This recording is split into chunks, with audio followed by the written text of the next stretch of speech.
Some people are just worthless.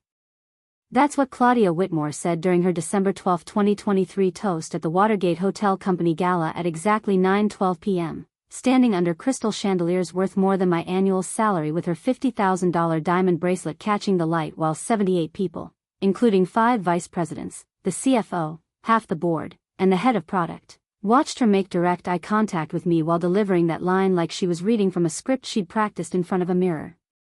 The champagne flute in her hand probably cost more than my monthly car payment, and she tapped it with a dessert fork to make sure everyone in the room was paying attention before she continued.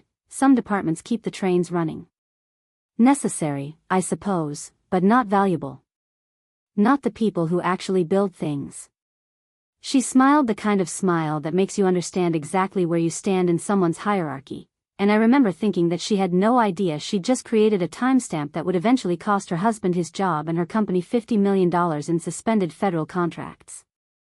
I'm Rachel Morgan, and I sat in that ballroom knowing exactly what Section 5.2 c of Contract 19 at 7:31 said. Vendors shall maintain current authorization status for any subcontractor engaged in classified or controlled unclassified information handling activities. Failure to maintain may result in immediate suspension of performance and liquidated damages up to the contract value. And knowing exactly what would happen when the Department of Defense contracting officer eventually asked to verify our subcontractor security clearances and discovered that we'd been operating with expired authorizations for 4 months while I'd been sending escalation emails that got replied to with phrases like, "We'll handle it after the sprint," and "Let's not create friction with product." 6 years, 3 months, and 14 days of working as Director of Government Compliance at Ardent Technologies, managing the regulations and federal acquisition requirements that protected our $50 million DoD contract for secure analytics software. And Claudia had decided that compliance work was something done by worthless people who didn't understand how real business worked. I wasn't the chief technology officer who presented technical roadmaps at board meetings or the VP of engineering who managed the development team and got quoted in press releases about innovation. I drove a 2016 Honda Civic with 187,432 miles and a back seat containing 3 years of printed compliance reports because I didn't trust cloud storage for documentation that might need to survive a company trying to make evidence disappear, and because I reviewed those reports during my lunch breaks at coffee shops to avoid colleagues asking why I was reading federal acquisition regulations instead of eating. I lived in a 680-square-foot apartment in Arlington, Virginia with a home office that contained file boxes organized by fiscal quarter and regulation type, a bulletin board with post-it notes tracking open compliance issues, and a scanning setup that let me create time-stamped PDFs of every email, every escalation, and every ignored warning that proved exactly when I'd identified problems and exactly when management had decided those problems could wait until after revenue targets were met. I was methodical about documentation, careful about maintaining paper trails, and protective of regulatory compliance, and apparently Claudia thought these characteristics made me someone who keeps trains running, rather than the person whose documentation is the only thing standing between your company and federal contract suspension. I joined Ardent Technologies in September 2017 when they were a 60-person company that had just won their first major Department of Defense contract. The contract was worth $50 million over 5 years. Providing secure data analytics software and managed integrations for defense logistics systems. It was transformational revenue for a company that had been struggling to break into the federal market, and it came with transformational compliance requirements that most of the leadership team didn't fully understand when they signed the contract. The founder and CEO was James Whitmore, 47 years old, former management consultant who'd built Ardent on the promise that commercial software companies could bring innovation to government systems if they just weren't burdened with excessive bureaucracy. He'd married Claudia in 2015, and she'd become a fixture at company events, always expensively dressed, always holding court with board members and investors, always speaking in the kind of confident generalizations that made it clear she'd never actually read a federal acquisition regulation but was certain they were all unnecessary obstacles to progress. My role was to ensure Ardent maintained compliance with the Defense Federal Acquisition Regulation Supplement, the National Industrial Security Program Operating Manual, and the various cybersecurity and personnel security requirements that came with handling controlled unclassified information. This meant tracking security clearances, monitoring subcontractor authorizations, ensuring proper handling of sensitive data, managing incident reporting requirements, and maintaining the documentation that would survive a Defense Contract Management Agency audit. For the first 3 years, Ardent was careful about compliance because they understood they were new to the federal market and couldn't afford mistakes. I built systems for tracking clearances, created automated alerts for expiring authorizations, established procedures for security incident reporting, and developed the documentation frameworks that would prove we were meeting our contractual obligations. But by 2021, Ardent had gotten comfortable. Revenue was growing, the contract had been extended, and leadership started treating compliance requirements as bureaucratic formalities rather than legal obligations. James began using phrases like, "We need to move at commercial speed," and "government processes are slowing us down," and "can we find ways to streamline these requirements?" What streamline actually meant was, ignore until someone forces us to pay attention. In August 2023, I discovered that one of our subcontractors, Subcontractor B, which provided data processing services for approximately 15% of our contract work, had let their FedRAMP authorization expire. FedRAMP is the Federal Risk and Authorization Management Program, which provides standardized security assessments for cloud services used by federal agencies. Our contract specifically required that any subcontractor handling controlled unclassified information must maintain current FedRAMP authorization. On August 31, 2023 at 10:23 a.m., I sent an email to legal, procurement, and James with the subject line, "Urgent, Subcontractor B FedRAMP status." I attached the FedRAMP deprovision notice showing that Subcontractor B's authorization had expired on September 3, and I included the contract language from Section 5.2(c), explaining why this was a material compliance issue. The email specifically stated, "We cannot continue using Subcontractor B for any work involving CUI until they regain authorization.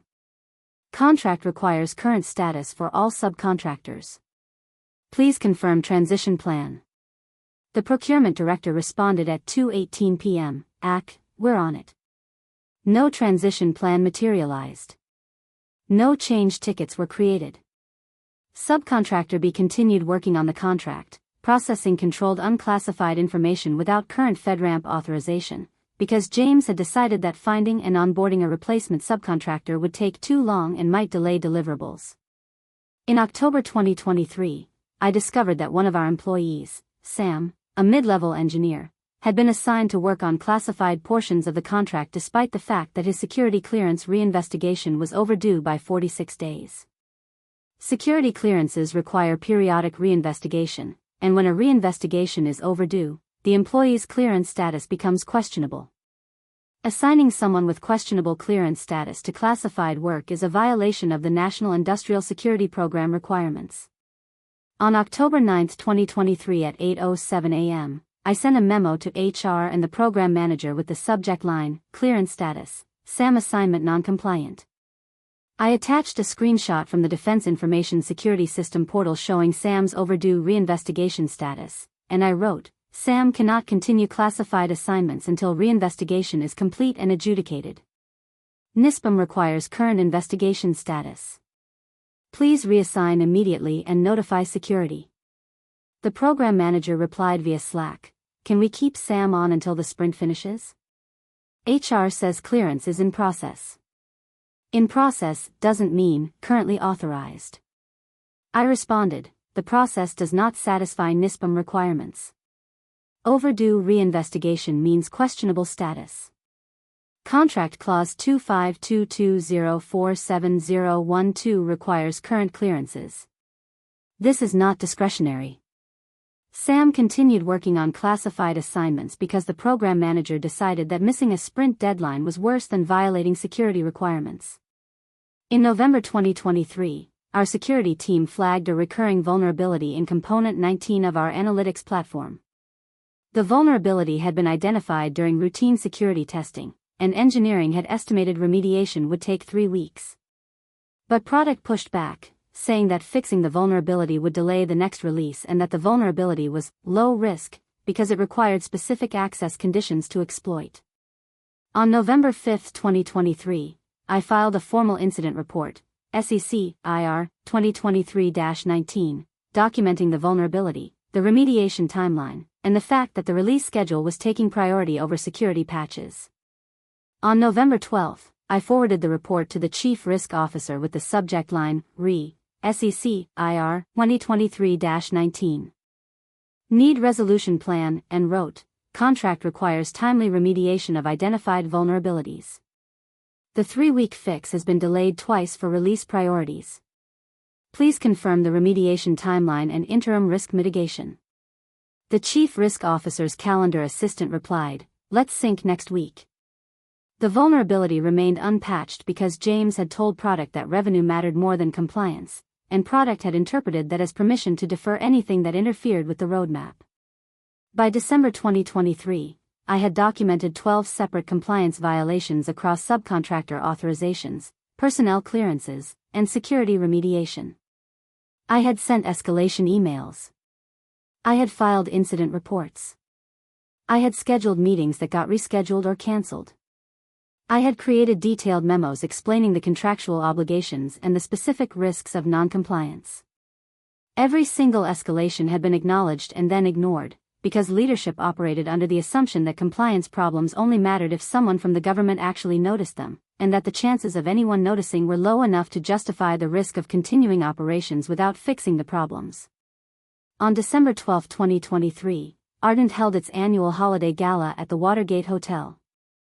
It was a black-tie event for employees, board members, key investors, and selected clients. James gave a speech about Ardent's growth and our expanding federal contracts. The CFO presented awards to the sales team and the engineering leads. Claudia stood at the front of the room in a designer gown and delivered a toast about the people who make things happen and the visionaries who drive innovation. And then she looked directly at me and said, some departments keep the trains running. Necessary, I suppose, but not valuable. Some people are just worthless. 78 people heard it. 5 vice presidents, the CFO, the head of product, board members, investors, and half the executive team. Some people laughed uncomfortably. Others looked away. A few looked at me with expressions that suggested they knew exactly what had just happened and were grateful they weren't the target. I sat there with my champagne glass, which I hadn't touched because I don't drink at company events where I might need to remember exact details later, and I thought about Section 5.2, C, of Contract 19, at 7:31, and I thought about the 12 documented compliance violations sitting in my files, and I thought about the fact that the Department of Defense had recently announced increased scrutiny of contractor compliance and was conducting more frequent spot audits. I left the gala at 9:47 p.m. I drove home in my Civic with 187,432 miles. I sat in my home office with the file boxes organized by quarter, and I wrote a single note in my compliance log, December 12, 2023, 2112, CEO's wife publicly characterized compliance function as worthless during company gala.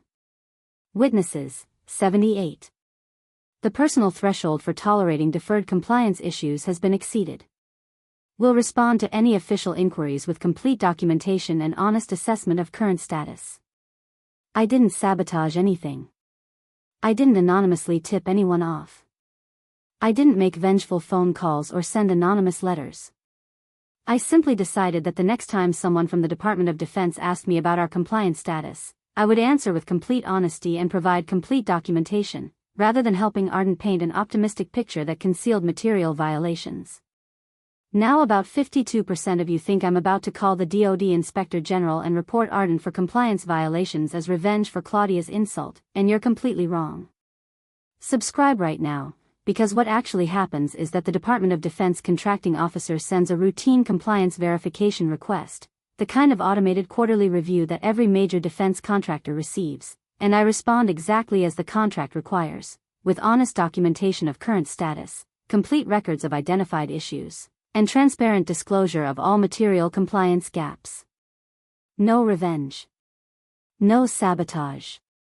Just answering questions truthfully with attachments that prove every word, which is exactly what federal acquisition regulations require and exactly what Ardent's leadership had been hoping I would avoid doing because complete honesty about compliance status would create problems they didn't want to deal with until after the next funding round closed. On Monday, December 15, 2023 at 8:12 a.m., I received an automated email from the Department of Defense contracting officer assigned to Contract 19 at 7:31. The message ID was DOCO, REQ, 19-1223, and it read, "Please confirm current authorization status for all active subcontractors under Contract 19 at 7/31 and provide a compliance attestation by December 18, 2023, 1700 hours Eastern Standard Time. Include documentation of security clearance status for all personnel assigned to classified work and status of any open security incidents." This was a routine request. The contracting officer sent similar verification requests quarterly, and usually companies responded with brief attestation letters saying, "All requirements are met," along with summary spreadsheets showing current status. Most of the time, contracting officers accepted these attestations without deep scrutiny because they were managing dozens of contracts and couldn't audit everything. But Ardent's compliance status wasn't attestable as "all requirements met" because we had 12 documented violations. I could have written a vague response that glossed over the problems. I could have provided summary spreadsheets that made expired authorizations look like pending renewals, and overdue clearances look like in process. I could have helped Ardent continue operating with unresolved compliance issues and hoped the contracting officer wouldn't dig deeper. 3 days earlier, Claudia Whitmore had called me worthless in front of 78 people because I was the person who insisted on following federal acquisition regulations instead of prioritizing release schedules and revenue targets. I decided to respond with complete honesty.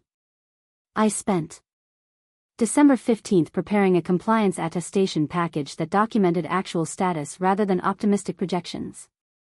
I included a compliance status letter explaining that Ardent currently had 3 material compliance gaps that had been escalated internally but remained unresolved, a copy of the FedRAMP deprovision notice for subcontractor B, along with my August 31st escalation email, and the procurement director's "We're on it" response with no follow-up, a personnel clearance status report showing Sam's overdue reinvestigation, along with my October 9th memo and the program manager's Slack message about keeping Sam on the classified assignment, the Security Incident Report SEC, IR, 2023-19 documenting the unpatched vulnerability in Component 19, along with my November 12th escalation to the CRO and the "Let's sync next week" response. I formatted everything with clear file names, precise timestamps, and explicit references to the specific contract clauses that were being violated.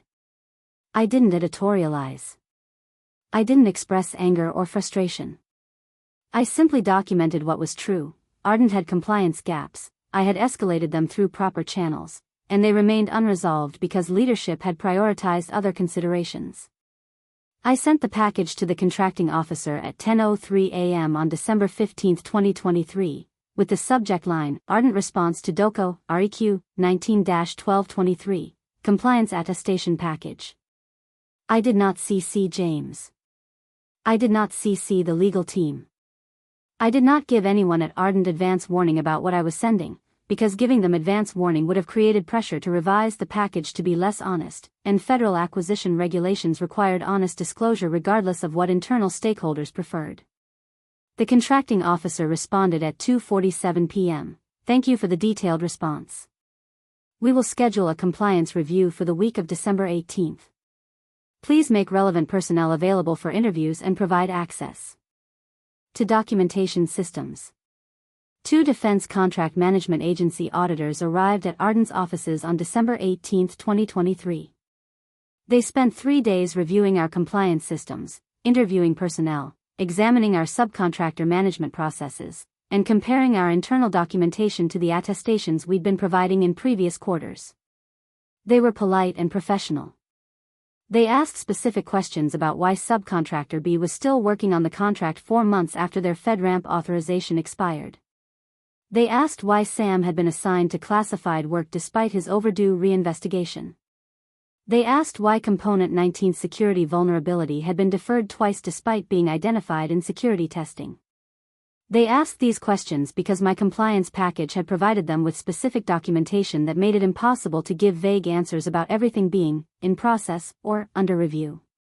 On December 20, 2023 at 11:07 a.m., the lead auditor informed James that they had identified material noncompliance issues and were recommending that the contracting officer issue a formal notice of noncompliance and suspend performance pending corrective action. James called an emergency meeting at 2 p.m. with me, the CFO Patricia Morrison, General Counsel Michael Park, and the Chief Risk Officer. He was angry in the way that executives get angry when they realize they've made mistakes that are about to become extremely expensive. Rachel, why did you send that package to the contracting officer without discussing it with me first? James asked, his voice tight. Because the contracting officer asked for a compliance attestation, I said. The contract requires honest disclosure.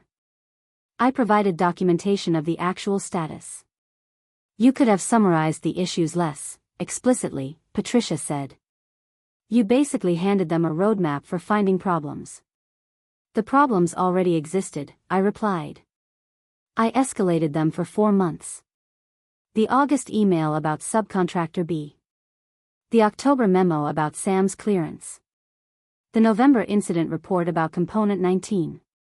Every issue I documented in that package was something I'd already reported internally and that management chose not to address. The contracting officer asked for attestation. Federal law requires honest disclosure. I disclosed it honestly. This is going to suspend the contract, Michael said quietly. Suspension means no revenue, no work, and potential liquidated damages. This could cost us the entire contract value. Then maybe leadership should have addressed the compliance violations when I first reported them in August, I said. Section 5.2, c, of the contract explicitly requires current authorization status for subcontractors. I flagged subcontractor B's expired FedRAMP status 4 months ago. Procurement said, we're on it. Nothing happened. NISPM requires current clearances for classified work. I flagged Sam's overdue reinvestigation in October. The program manager kept him assigned anyway. The contract requires timely remediation of security vulnerabilities. I reported Component 19's vulnerability in November. Product deferred it for release priorities. Every violation I documented for the contracting officer was a violation I'd already documented internally that you all decided could wait. James looked at me with an expression somewhere between anger and recognition that he couldn't actually argue with anything I'd said. At the company gala, Claudia called me worthless, I said. In front of 78 people. Because I'm the person who insists on following federal acquisition regulations instead of prioritizing revenue and release schedules. She was right that compliance keeps the trains running. She was wrong that trains don't matter. Trains are the only thing that lets you get to the destination. Without compliance, you don't have a federal contract. You have a lawsuit waiting to happen. The meeting ended without resolution because there was no resolution available except the one the auditors were already implementing: formal notice of non-compliance, contract suspension, and mandatory corrective action. On December 22, 2023, the Department of Defense contracting officer issued a notice of non-compliance and suspended Contract 19 at 7/31 pending corrective action. The official language stated, pursuant to FAR 42.402a, the contracting officer hereby suspends performance due to material non-compliance with security and subcontractor authorization requirements as documented in DCMA audit findings dated December 20, 2023. Suspension shall remain in effect until the vendor provides verified evidence of corrective actions addressing all identified deficiencies. Contract suspension meant Ardent could not perform any work under the contract, could not bill for any hours, and could not generate the approximately $3.8 million in monthly revenue that Contract 19 at 7/31 represented. It meant that the $50 million contract that had been extended through 2028 was now frozen indefinitely pending corrections that would take months to implement and verify. The news became public on December 27 when Ardent filed an 8K with the Securities and Exchange Commission disclosing the suspension and its material impact on revenue. The stock price dropped 34% in 2 days. Investors who had been valuing Ardent based on projected federal contract growth suddenly needed to recalculate valuations based on suspended performance and reputational damage.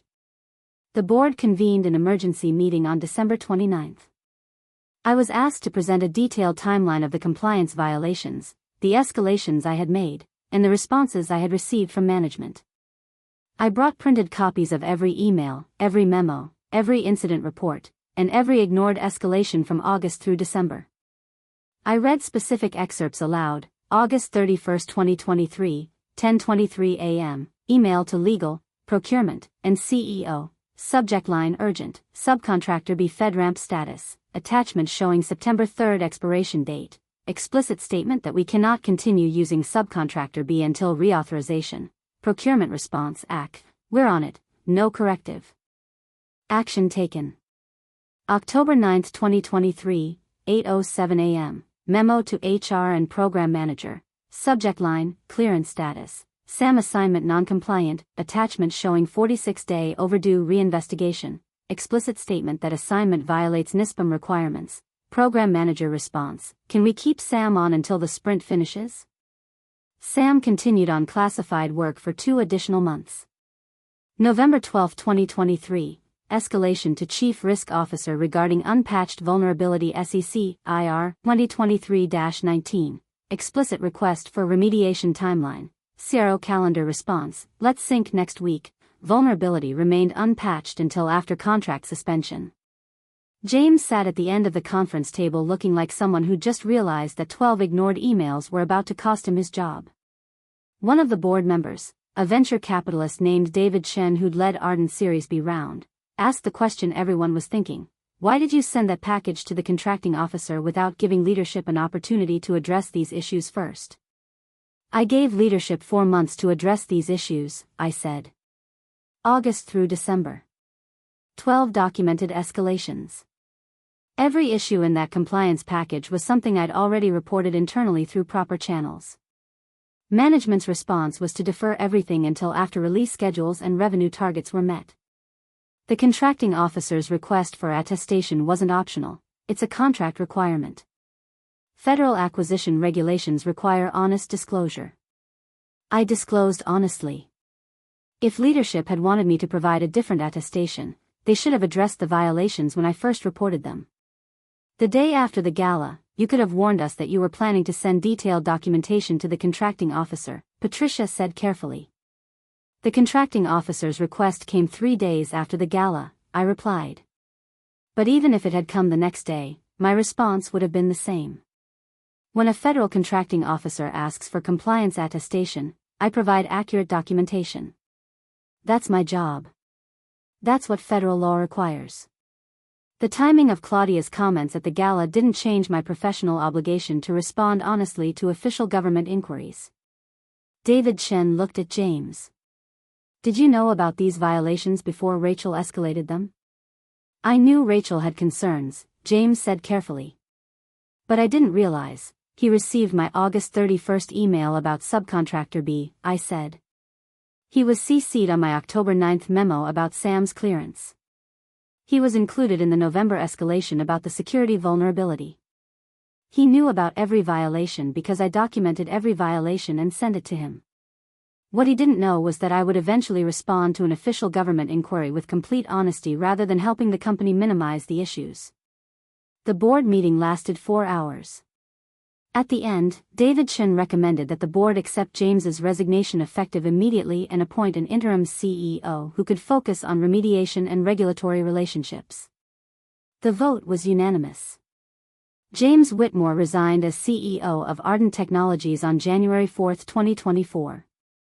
The press release used the standard language about pursuing new opportunities and personal decision to step down. But the 8-K filing that accompanied the announcement made it clear that the resignation was connected to the contract suspension and the compliance failures that had led to it.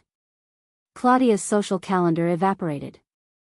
The couple who had been fixtures at industry galas and investor dinners suddenly became people that other executives stopped returning calls to, because association with a CEO who'd been forced out over federal compliance violations was bad for personal brands and board appointments.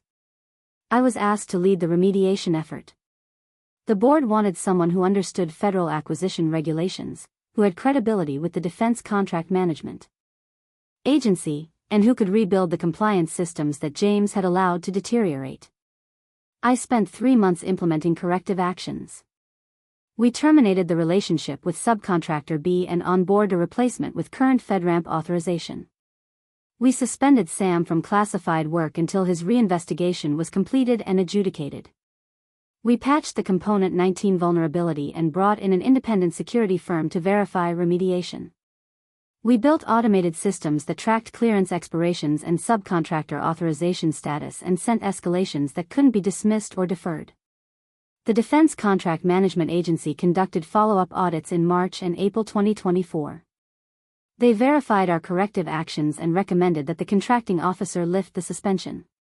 Contract 19, at 7/31 was reinstated on May 3, 2024, 4 months and 11 days after it had been suspended, and approximately $16 million in lost revenue later.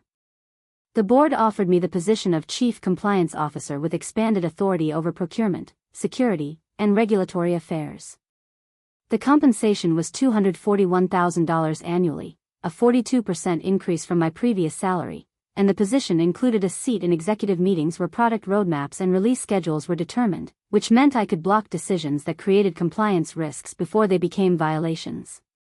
I accepted the position on May 15, 2024, and I implemented a new policy that made compliance sign-off mandatory before any subcontractor engagement, any personnel assignment to classified work, and any release that affected systems handling controlled unclassified information. Product complained that compliance reviews were slowing down release velocity. I reminded them that release velocity didn't matter if the contract was suspended. On September 23, 2024, I saw Claudia at an industry conference in Washington, D.C. She was alone near the coffee station, wearing sunglasses indoors like someone trying not to be recognized. When she saw me, she walked over slowly, as if approaching a microphone she wasn't sure still worked. "I hope you're happy," she said quietly. "You destroyed James's career." "James destroyed his career," I replied. "By treating federal acquisition regulations as bureaucratic suggestions instead of legal requirements. I documented 12 compliance violations over 4 months. I escalated them through proper channels. Management decided revenue targets were more important than contract compliance. When the contracting officer asked for honest attestation, I provided honest documentation. That's not revenge. That's my job." "He was trying to grow the company," Claudia said. "He was trying to meet investor expectations and keep employees employed. You could have been more flexible." Contract 19, at 7/31, Section 5.2, C, I said. "Vendors shall maintain current authorization status for any subcontractor engaged in classified or CUI handling activities." That clause doesn't include an exception for revenue targets or investor expectations. Federal law doesn't care about your husband's growth strategy. It cares about whether contractors handling controlled unclassified information are following security requirements. James chose to defer compliance for business priorities. The Department of Defense chose to suspend the contract. I chose to answer questions honestly instead of helping Arden conceal violations. "The night of the gala, you called me worthless in front of 78 people," I said. "Because I'm the person who insists on following regulations instead of moving at commercial speed. You were right that compliance isn't glamorous. You were wrong that it isn't valuable. Without compliance, Arden didn't have a $50 million contract. They had a suspension notice and a CEO forced to resign. The person you called worthless was the person whose documentation proved exactly when management was warned about violations and exactly when they chose to ignore those warnings. Turns out paperwork matters more than diamonds when federal contracting officers start asking questions." Claudia looked at me with the expression of someone who'd lost the map to her own social world. She wanted me to be the villain, the vengeful employee who'd sabotaged the company because of a personal insult. What she got was a compliance officer who'd responded to an official government inquiry with honest documentation that happened to reveal 4 months of ignored violations. She walked away without responding. Later someone asked me if I felt satisfied. Satisfied is too simple a word for what I felt. I felt relief that I'd acted with integrity. I felt vindication that the escalations I'd sent had been documented and timestamped. I felt sorrow for the employees whose jobs had been disrupted by the suspension. But I also felt certainty that I'd done exactly what federal acquisition regulations required, and that the consequences Arden suffered were the natural result of leadership choosing to defer compliance rather than address violations when they were first identified. Here's what they don't teach in business school. The people who read federal acquisition regulations in the back office know more about your company's survival than the people giving toasts at galas. Compliance officers aren't glamorous. We don't get quoted in press releases about innovation. We don't give TED Talks about disruption. We read contract clauses, track authorization statuses, and document escalations in files that nobody thinks about until a defense contract management agency auditor shows up asking questions. Claudia thought compliance meant forms and bureaucracy and boring people who didn't understand how real business worked. What compliance actually means is the difference between a $50 million federal contract and a suspension notice that freezes revenue for 4 months while your CEO resigns and your stock price drops 34%. The math is simple. Ardent paid me $127,000 annually to ensure regulatory compliance. They paid James $680,000 to grow revenue. When those two priorities collided in August 2023 over an expired FedRAMP authorization, James chose revenue and told procurement, "We'll handle it after the close." The Department of Defense chose law and issued a suspension notice that cost Ardent approximately $16 million in lost revenue, plus another $3.2 million in remediation costs, plus James's career, plus the reputational damage that made investors recalculate Ardent's valuation. You want to call the compliance officer worthless? Go ahead. But when the contracting officer sends you a routine verification request asking you to confirm current authorization status for all active subcontractors, make sure the person answering that question has documentation showing compliance rather than documentation showing 4 months of ignored escalations. Claudia stood under crystal chandeliers with her $50,000 bracelet and made 78 people laugh at the person who kept trains running. What she didn't understand was that trains are what let you reach destinations. Without compliance, you don't have federal contracts. You have press releases explaining why your contract got suspended and your CEO had to resign. The contract doesn't care about diamonds. The contracting officer doesn't care about gala speeches. Federal acquisition regulations don't care whether compliance officers are valuable or worthless in Claudia's social hierarchy. They care about whether contractors handling controlled unclassified information maintain current authorizations, follow security requirements, and disclose violations honestly when asked. I kept my Civic with 187,432 miles. I kept my home office with file boxes organized by quarter. I kept the habit of writing precise email subject lines because the difference between FYI, subcontractor issue, and urgent, material noncompliance with Contract 19 at 731 Section 5.2 c is the difference between ignored and documented. One insult cost $50 million. But it wasn't the insult that mattered. It was the 12 ignored escalations, the expired authorizations, the deferred security patches, and the CEO who thought compliance officers were disposable until the contracting officer asked for honest attestation and discovered that the disposable person had kept better documentation than anyone else in the company. Claudia thought I was worthless. The Department of Defense thought my documentation was audit quality. Sometimes the people holding the paperwork hold more power than the people holding the microphone. And sometimes the trains you dismissed as not valuable are the only thing preventing your $50 million contract from turning into a suspension notice with your husband's resignation attached.